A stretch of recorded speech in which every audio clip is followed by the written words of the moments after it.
খালটির নাম বাগের খাল। যে খাল দিয়ে সচরাচর নৌকা চলাচল করত এবং একসময় খুব বেশি পানি গেলে এই খালের ভিতরে ইলিশ মাছ ঢুকতো। এটি একটি ঐতিহ্যবাহী খাল। যে খালটি বর্তমানে টোটাল ঘড়িসার বাজারের ময়লা আবর্জনা, হাসপাতালের আবর্জনা, বাসাবাড়ির আবর্জনা সব ফেলতে ফেলতে খালটাকে ভরাট করে ফেলেছে। যে কারণে এক প্রকার লোক ভূমিদস্যু নামে যারা পরিচিত তারা এই যেহেতু খালটা ভরে গেছে, খালটা দখল করে তারা দোকানপাট উঠে আরেকটু পার্মানেন্ট স্থায়ীভাবে তারা এই বিষয় জমিটাকে দখল করেছে। ইতিমধ্যে আরো 4 মাস আগে আমি জেলা প্রশাসকের দৃষ্টি আকর্ষণ করার জন্য তার বরাবর আমরা একটা দরখাস্ত দিই এই খালটি উদ্ধারের জন্য এবং অবৈধ স্থাপনা উচ্ছেদের জন্য আমরা ডিসির বরাবর একটা দরখাস্ত দিই। ডিসি সেই দরখাস্ত এসি ল্যান্ড বরাবর পাঠিয়েছে। এসি ল্যান্ড প্রতিবেদন দিয়ে তহসিল অফিস দিয়ে প্রতিবেদন নিয়ে ছবি তুলে আবার জেলা পর্যন্ত গেছে। আমি জানি না এটা কোথায় আছে, কি অবস্থায় আছে। তবে এলাকাবাসীর পক্ষে আমরা এই খালটার আওতাধীন 5টা ইউনিয়ন, 5টা ওয়ার্ড, বারুইপাড়া, বাহিরকুচিয়া, আটপাড়া, রাহাপাড়া, সিঙ্গলমুড়ি, এটা ব্লক হয়ে যাওয়াতে বর্ষার পানি তো ঢুকেই না।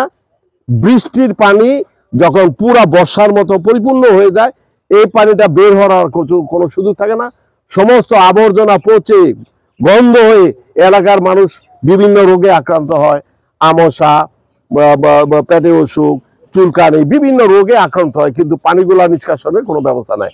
আমরা বর্তমান শরীয়তপুর জেলা প্রশাসকের দৃষ্টি আকর্ষণ করে তার কাছে আকুল আবেদন রাখবো, অনতি বিলম্বে এই খালটা উচ্ছেদ করে অবৈধ স্থাপনা উচ্ছেদ করে খালটাকে পরিষ্কার করে খনন করার প্রয়োজনীয় ব্যবস্থা গ্রহণ করে। ধন্যবাদ। আসলে প্রত্যেকটা সভ্য সমাজের জন্যই এই ওয়েস্ট ম্যানেজমেন্টটা খুবই জরুরি।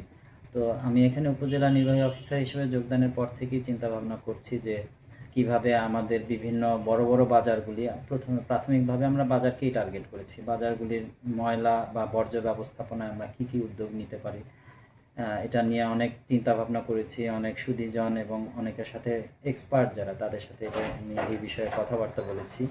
মূলত প্রাথমিকভাবে আমরা ভোজেশ্বর বাজারটাকেই আমরা টার্গেট করে আগাচ্ছি। এখানে আমরা বর্জ্য ব্যবস্থাপনার জন্য একটা নির্দিষ্ট ময়লার ভাগাড় করা এবং আপনি যেটা বলেছেন যে খাল অবৈধভাবে দখল হচ্ছে, এখানেও আমরা উচ্ছেদের জন্য ব্যবস্থা নিচ্ছি। প্রকৃতপক্ষে জনগণ যদি শতভাগ আপনার সচেতন না হয়, তাহলে আসলে এককভাবে সরকার প্রচেষ্টা নিয়ে খুব বেশি সফল হতে পারবে না।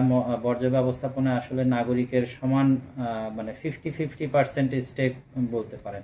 নাগরিক সমানভাবে সচেতন থাকবে, সরকারও উদ্যোগ নেবে, তাহলে বর্জ্য ব্যবস্থাপনাটা আসলে সফলভাবে করা সম্ভব। গরিশার বাজার বণিক সমিতির কোনো নির্দিষ্ট জায়গা নেই, যে যেখানে পারে সেখানে ফেলায়। কিন্তু আমরা ইউনো সাহেবের কাছে এ পর্যন্ত অনেকবারই বলা হয়েছে যে আমাদের নির্দিষ্ট কোনো জায়গার ব্যবস্থা করে দেন। ইউনিয়ন পরিষদও বলা হয়েছে, তারা এ পর্যন্ত কোনো নির্দিষ্ট স্থান দেখাইতে পারে নাই। বিদায় আজকে দোকানদাররা যেখানে খুশি সেখানে ময়লা ফেলায়। রাত হইলে দেখা যায় খালের ভিতর পর্যন্ত ফেলায়, কিন্তু খাল ভরে যাচ্ছে। এই পর্যন্ত কেউ কোনো পদক্ষেপ নিচ্ছে না। চাচ্ছি নির্দিষ্ট একটা যদি স্থান আমাদের দেখা দিত, তাহলে আমরা দোকানদারকে সকলকে বলতাম যে আপনারা ওই জায়গায় ফেলান। কিন্তু নির্দিষ্ট কোনো জায়গা নাই বিদায় দোকানদারের ময়লা অনেক হয়ে যায়, তখন দেখা যায় যে কোনো জায়গায় স্থান হাইটে যাওয়ার সময় ফালাইতে চলে যায়। এই জন্য খাল, রাস্তা সব জায়গায় ফালায়। এখন আমরা বলতেও পারতেছি না যে নির্দিষ্ট কোনো জায়গায় ফালানোর জন্য। খালে পানি না থাকায় যেমন নাকি আমাদের কৃষিতে আমাদের সমস্যা হইতেছে, পানি নামে না আর পানি আমরা পাই না এই খালের শুকানোর কারণে। এখন যেইভাবে আমাকে এই খালটা আপনারা ব্যবস্থা করে দেন, আমরা যেন চাষ করতে পারি। ইলি ধানের মৌসুমাহানে আমরা পানিও নামে না, আর এই খালের জন্য যেমন নাকি পানি নামতেছে না, আমরা ফসল করতে পারতেছি না। এই আমাদের বক্তব্য। খালের জায়গাগুলো আমাদের এই খাল পূর্বে বাগের খাল ছিল, বড় ধরনের খাল ছিল।